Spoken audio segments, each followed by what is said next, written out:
You were not meant to be a slave to the grind. You were not meant to trade your life force for money. You can escape gravity. You can unlock your life. You got this. Let's go. Hello and welcome to Unlock Your Life. Jennings here, your host. Guys, I was driving down the interstate, and along the interstate, there are 4 houses built all in a row, and they're pretty close to each other, maybe 20 feet apart. It's kind of odd, and they're right on the interstate, facing the interstate. Nice big homes, probably 3,000 square feet or so, and they were built by Schumacher Homes. And you may have heard of the company Schumacher Homes, you may have not, but Schumacher Homes is based out of Ohio, and they are a custom home company, and their pitch is, we'll build a custom home on your lot. And I don't know exactly all the ins and outs of their business, but I think that they essentially build, somewhat custom. Like, they've got their plans, you can modify them to a degree, but I don't know that they build like truly high-end custom homes. But they have this model where you can go into their showroom, you can go into their homes, and you can pick out what you want. You can modify it to some degree, and the price point is really attractive. As a former custom home builder, I know their price point is really good. And so I'm driving by these homes, and I'm speaking about myself as a former younger person when I was in construction. So if you don't know, I ran a construction company from when I was 19 to about 34 years old. So a long time I was building custom homes and renovations. And I remember driving by there and just being like pissed, like super mad that they were here, that they were competing with me. Now they built these like 4 custom homes right on I-26, like right in my town. And they were making my life harder, right? Because that was kind of my price point, was $400,000 to $600,000 custom homes, nice custom homes, but not over the top. And we did build some outliers, up there towards $1 million, but that was my bread and butter. And so I began to create an alibi in my head, right? I began to think about what they did wrong, right? They would go over budget, or maybe they would go over schedule, or the quality of their build wasn't as good as mine, or it wasn't truly custom and you couldn't do everything you wanted, and you had to stay inside of the Schumacher Homes box. But at the same time, I had to look at the data, and these guys were killing me. I mean, they were killing me on price. They were killing me on volume. A lot of clients really, really liked what they had to offer, right? They could go into the home, they could touch, feel, see the countertops, the cabinets, they could see what they were getting, they could pick it all out, and they could get it built for cheaper, right? And cheaper is attractive to a certain demographic of people. And that was my reaction, right? My reaction was that they're not as good as me, or I had to make up an alibi in my head as to why these guys were eating my lunch. And it got me thinking about how we are always looking at people that are ahead of us or beyond us and making up alibis. Not everybody, but a lot of people. I would say 90 to 95% of people do this, myself included, where we see someone who has major success and we make up an alibi as to why we don't have that same success, why we aren't in that same position. So maybe it is, oh, well, they cheated their way there. Or maybe they don't have a good family life, right? They're spending all their time working and they're not paying attention to their wife and kids, and they've ruined their family life. And so I'm still better than them in that regard. Or maybe it's, they've cheated people to get there. They've done it in an immoral way, or they're pillaging the environment to get there, or whatever it is. We need to have an alibi, because if we have an alibi, Where, yeah, they had better opportunity than me. They were in the right place at the right time. Their dad was rich. Their mom was rich. It takes money to make money. They already had money. Somehow, the playing field was not equal, and that's why they're beating me, right? It's out of my control, and that's why they're beating me, is because of this just random reason that I'm making up in my head. Except it seems real, right? It seems very real at the time. But we're all self-made, right? We're all where we are, except the only people that talk about that and brag about that are the successful, right? The poverty-stricken, the mediocre, they are self-made as well.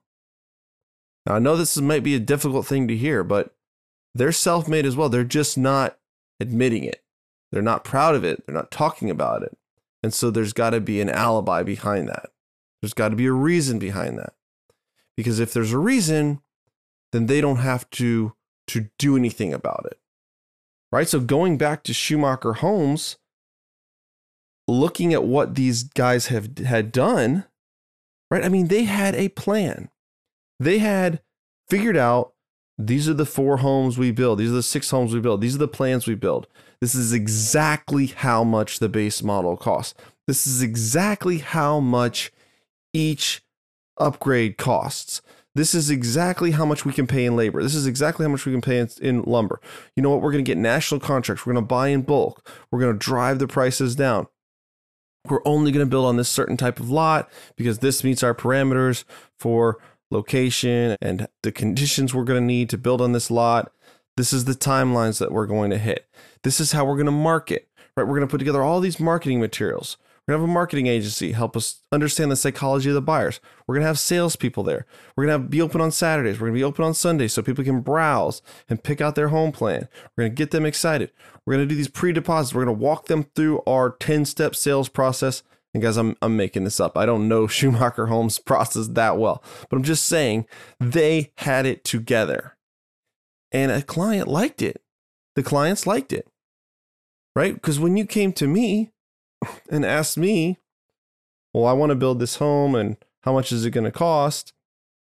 I could ballpark you. I could say, oh, it's going to be $200 a foot or $300 a foot or whatever. It depends on what you pick out. Well, how much is this? How much is this? How much is that? I'm like, I don't know because I don't know your house and I don't know your lot and there's so many unknown variables and there was so much uncertainty. It was really hard for me to pin things down because I didn't have everything pre-figured out. And so there was a massive demographic of clients that they didn't like that. Okay. They wanted to know and they wanted to know now and they wanted to know without making a big commitment and building a relationship with me. And they just wanted to know up front. And so in my defense, we were going for a different clientele, a little bit higher end, a little bit more hand holding, but I'll say Schumacher Homes has locations all over the United States. Schumacher Homes builds thousands and thousands and thousands of homes. There's no way that I could say that I was doing better than them or competing with them even. Like, I mean, I'm here talking about Schumacher Homes on my podcast. Nobody's talking about my old construction company. I guarantee you that because it was not that impressive. And so when I look at the cold, hard facts, I see I was not practicing the secret to success, the secret to as much wealth, riches, opportunity, what have you, as you want. And I'm going to get into that. What is that secret? What is that philosophy that I was not practicing? Here it is, guys. You might want to write this down. Our rewards in life will always be an exact proportion to our contributions or our service. I'm going to say it again. Our rewards in life will always be an exact proportion to our contributions, our service.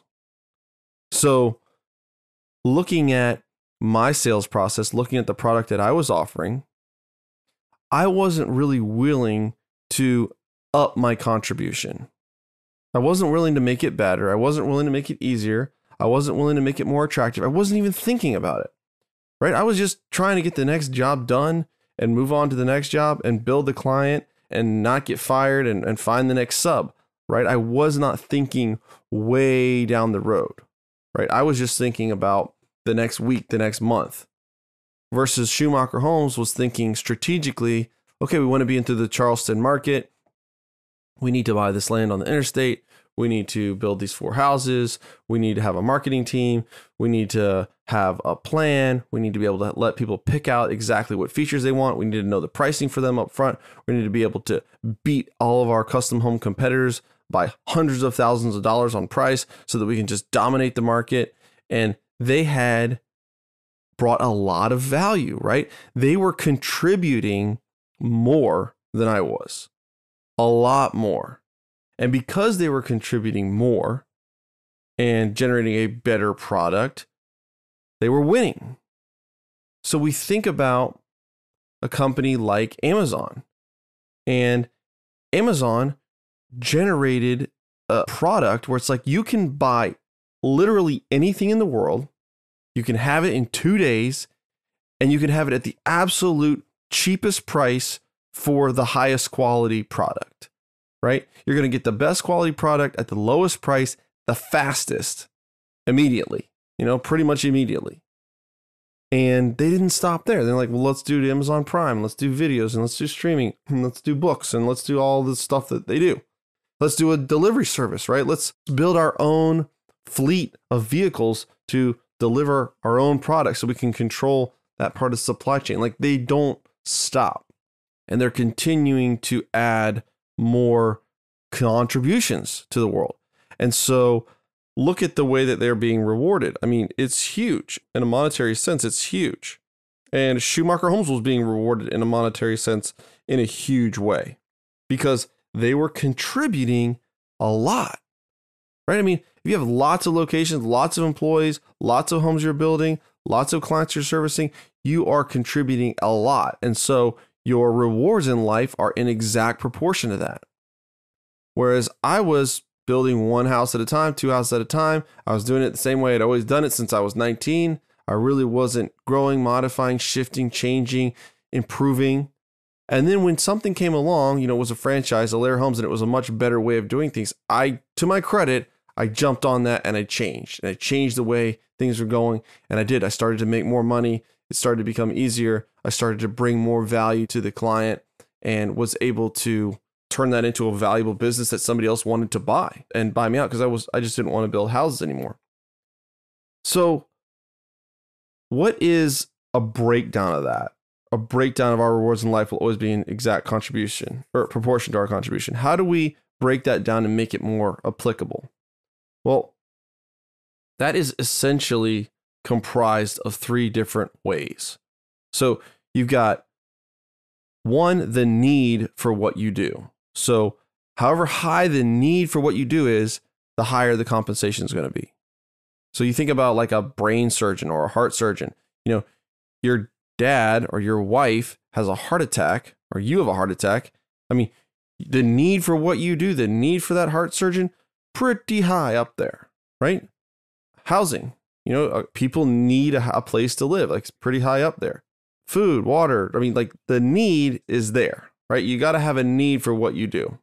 And sometimes people don't know they need it, right? There's new products created all the time, and you're solving a problem that people don't even know they have. But once you solve it, they're like, wow, that is much, much easier. You think about a cell phone. I mean, it used to be pretty difficult to communicate like when you weren't in your house. You weren't in your house with your landline. It's like, oh, just meet me at the fair. Well, you had to have a specific time. We're going to meet at the booth at 2:15 p.m. And if they're not there and something happened, right? Maybe they're running late, or maybe they got in a car accident, or maybe it's really hard. Like, you're going to miss them, and you're not going to see them all day, and it's going to be a missed opportunity. And it was a big problem, right? Not being able to communicate if you're not tied to your landline was a big problem. We didn't really know it was a big problem until they invented the cell phone, and then boom. It's like, oh my gosh, this solved a massive problem. There's definitely a need for that. And now everyone has a phone. By and large, everybody has a phone because there's a big need for it. Okay. So the need for what you do, your ability to do it, like how good you are at it, right? Continual improvement, How good are you? And then the degree of difficulty in replacing you. Are you a commodity or are you like irreplaceable? If you have going back to the medical example, it's like if you have a special condition and there's only one specialist, there's only one guy who's the best in the world at this, that's the guy you want operating on you. If you're trying to build a high-end custom home, right? You're going to go to the guy who's already building the $5, $10, $20 million custom home in that area, who has the sub base, who's plugged in, he can get stuff done. He knows all the local officials. He knows the soil conditions. He knows all the stuff to get that $20 million mansion built, right? And the degree of replacing that guy is very difficult. There maybe is only one or two guys in the area that build homes of that level. So how difficult is it to replace you? Because you have a high ability to do it, and what you do is in a high need. Okay, I'm going to go back to another example. Y'all, we built a course. Okay, about a year and a half ago, we built a course on how to build or how to buy multifamily property. My First Million in Multifamily is my Facebook group, and there was a lot of people in there, and a lot of people were asking us to mentor them, to teach them. And I would sit there and talk to these people for hours, a lot of times, just explaining how we did this and how we did that. And one, it took a lot of time. I couldn't do that with everybody. Like, it just became exhausting. And then secondly, a lot of people would not even do anything with the information, which was very discouraging. You know, you spend an hour talking on the phone to somebody and then they don't implement anything, and they really just were curious, and they really are never going to have the commitment to do anything. And that just doesn't feel good. And it was frustrating. So we decided to build a course. But when I was building this course, I was thinking in kind of a broken mindset. I was thinking, yeah, I just want to build this course, record everything, shoot it out to these people, sell it, make some money, and be done with it, right? I don't want beyond that to do anything. You know, I was thinking in a very limited fashion. But I was creating value, right? I was contributing to society. I was making something that could theoretically help people. So we made this course and it was awesome. Like, it was very well put together. We poured our heart and soul into it, a lot of good information, and we put it out there. And it did sell, and it sold very well. A lot of people bought it, but a lot of people also asked me, Jennings, what's next, right? I want mentoring. I want coaching. I want ongoing training. I want more. And it got me thinking, like, well, okay, if that's truly going to help them, then maybe we should look into doing something like that. And so we created this private Facebook group called the Deal Room. So if you bought the course, you could get into the Deal Room, and there was a monthly fee to be in the Deal Room. And that was another layer of contribution. And because we did that, now we're selling the course, but we're also making a little bit of money every month off of the Deal Room fee. And so there were a few people in there, and people would come in, and then people would drop out, and some people would stay, some people would leave, and just was kind of, I mean, it was good, but it wasn't super valuable. So I started looking at the Deal Room and thinking, how can I make the Deal Room more valuable? What can I do to make the Deal Room better? How can I create more contribution to these people that are trying to close their first multifamily deal or closing their next multifamily deal? So we generated like a deal sprint. So we had an 8-week program where it was like, you get assigned to 1 or 2 accountability partners, and you pair up with them, you lay out your goals that you're going to achieve, and you hold each other accountable, and you go through this 8-week deal sprint. So we did that, and it was great, right? It added contribution, it added value, it added stickiness. More people wanted to join the group to do the deal sprints.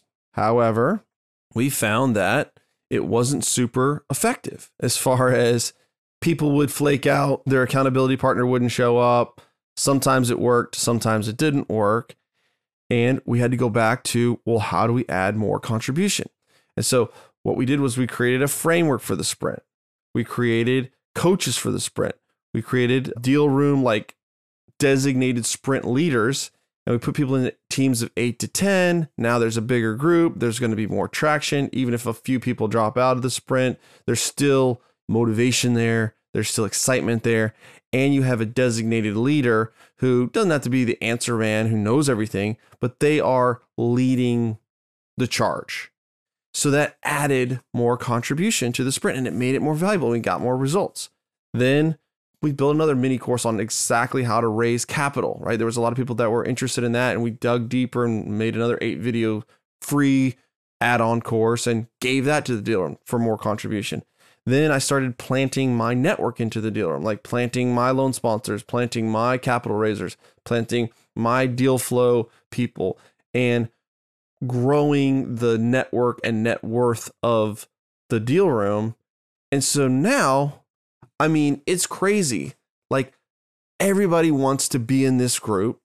We've gotten to the point now where we don't even accept members. Like, it's closed. I mean, we're closed 60 days out. There's people that are applying to get in 60, 90 days down the road because of the contribution of what we've done. But the beginning, the old Jennings was like, well, I just want to build a course and I want to be done. I don't want to contribute too much. I'm being honest. I didn't want to contribute more than that. And when I realized that's the key, right? That's the key to truly helping people. That's the key to really making money and being rewarded by this, is make it more valuable, make it awesome, make it better, and keep on working on it and keep on making it better. So I'm back to the drawing board, right? I'm reading a book and talking about the ideas of how can you make your products better. And so something I hear is people struggle with scripts. Like, what do I say to a property owner when I call them? What if I get the property manager? What if I get the property manager's assistant? How do I talk to the owner? How do I make an off-market deal happen? And so to me, it's second nature. I know how to talk to a seller. I know what to say. But I thought, okay, well, let me script it out. Like, if this happens, do this. If this happens, do that. Here's what you do here. This is how you overcome this objection. This is how you get to an offer. This is how you get a off-market property under contract, and just spelling it out, spelling out A, B, C, D, E, F, G, how to talk with a seller in these scripts and exactly what to say. Because there is some psychology to that. And boom, major value, major appreciation. The deal room loved it. And it just makes it even more desirable for the people that are not in the deal room to get in the deal room and be a part of that. And so I'm seeing this in my own life where it's like, when I commit to adding more contributions, adding more service, adding more value, and really thinking about what do they need and how can I radically help them, that is when you get rewarded in life. Because where you are right now, I want you to look inward. Look at the situation you're in with your finances, with your business, with your family, with your wife, with your kids, or your spouse. Like, where you are right now is in exact proportion to the service and contribution that you've given, right? It is a perfect, excruciatingly accurate mirror of the contributions that you have made to date. So maybe that's a good thing. Maybe it's not. But it is a mirror. Going back to the alibi, are you making alibis? Are you making an alibi right now? Are you thinking, well, what Jennings is saying doesn't apply to me because of this, this, this, and this? Are you? We are all self-made. Only the successful admit it. So guys, I'm going to wrap it there. That's my show for today. But I want to challenge you. Look at what you're doing. Look at where you're going.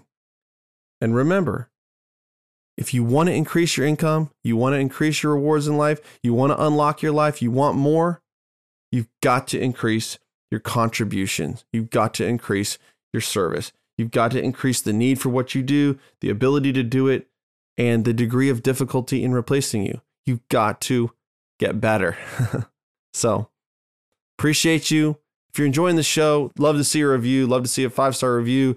It helps people. It bumps the algorithm up for the listeners. And it could mean something to somebody who's deciding what to listen to next. They see your review and you're helping them. You're making a contribution. You're making a contribution to me, yes, but you're also making a contribution to everybody else that could possibly see that. Right? I talk about this on social media, right? Be a giver, be a contributor. You see a post that you like, well then like it, comment on it, say something about it, contribute versus I'm just a taker, because that bleeds into everything, right? How you do anything is how you do everything. So if you're enjoying the show, hit me up with a review. I would appreciate it. I read every single one of them. It means a lot. Share the show on your social, share the show to your friends, and spread the word, right? So have a great week, guys. And remember to unlock your life. Peace.